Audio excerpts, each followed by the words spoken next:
Ada lagi? Ibu saya mau tanya. Ibu saya mau tanya, Bu.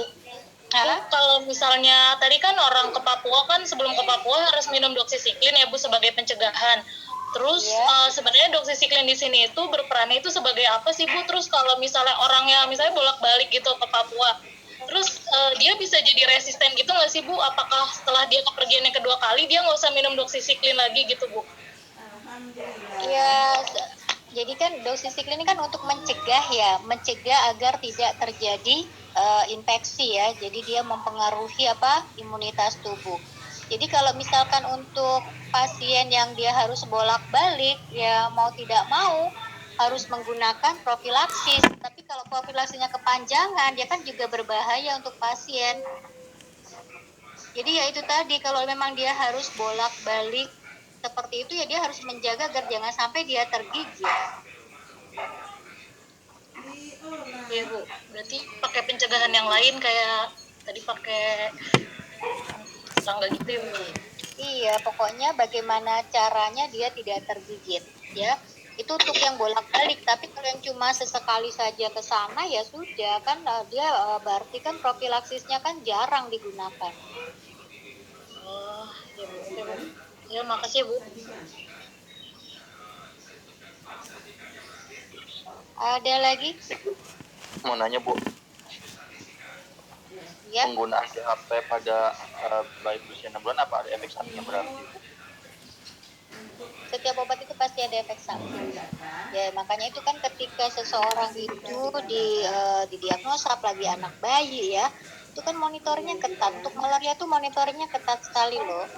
Ya kan setiap hari ketiga, hari ke-7, 14, 21 kan dilakukan pemeriksaan. Terutama dilakukan pemeriksaan nantinya ya kalau untuk anak-anak bayi dilakukan pemeriksaan fungsi organ, yaitu organ hatinya bagaimana. Karena kan obat-obat ini kan metabolisme utamanya lewat hati. Jadi dilihat bagaimana kondisi hatinya setelah diberikan pengobatan. Sebenarnya kan nggak masalah, kan dia kan hanya menggunakan cuma 3 hari. Kan DHP itu hanya digunakan 3 hari aja. Dia kan bukan yang antibiotik yang lama itu tidak, cuma 3 hari.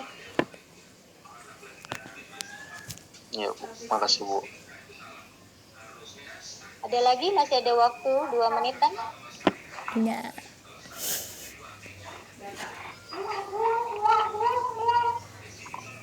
Masih ada? Ibu, ya Bu. Ibu, misalkan dalam monitoring yang 3, 7, 14 hari itu masih ditemukan parasit, berarti pengobatannya berulang atau naik ke yang klinis ya Bu? Jadi tergantung klinisnya. Kalau klinisnya membaik, dia masuk ke lini kedua. Kalau klinisnya memburuk, dia diberikan artesunat karena dianggap malaria parah. Oh ya, yang masuk klinis buruk dan yang ini tadi ya Bu ya. Ya, misalkan klinisnya pasiennya tidak kunjung demamnya tidak kunjung turun ya, memburuk ya. Kalau seperti itu dianggap malaria yang parah, maka harus diberikan artesunat. Tapi kalau klinisnya membaik, pasiennya sudah tidak demam lagi, maka pengobatannya diganti lini kedua. Ya Bu. Terima kasih Bu. Ada lagi? Kalau monitoring Bu, yang tadi yang antiretroviralnya yang HIV tuh interaksi, terus kayak rifampicin-nya juga terjadi kegagalan, gantinya gimana ya Bu? Ya, kalau kan misalkan ambil contoh ya, kan tidak selalu terjadi kegagalan kan ya, jadi kan cuma memonitor. Kalau misalkan terjadi kegagalan nih ya, karena ternyata rifampicin-nya itu mempercepat eliminasi dari dihidroartemisinin. Maka salah satu treatmentnya bisa saja dokter akan meningkatkan dosis dari DHP-nya.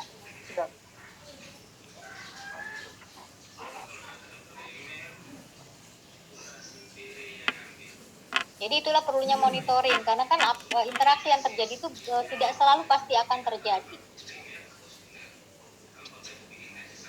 Kalau interaksi antiretroviral berarti kayak obatnya diganti gitu? Obatnya diganti ya kalau terlihat dulu dong, karena kan kita minggu depan ya baru membahas Ya, ampun.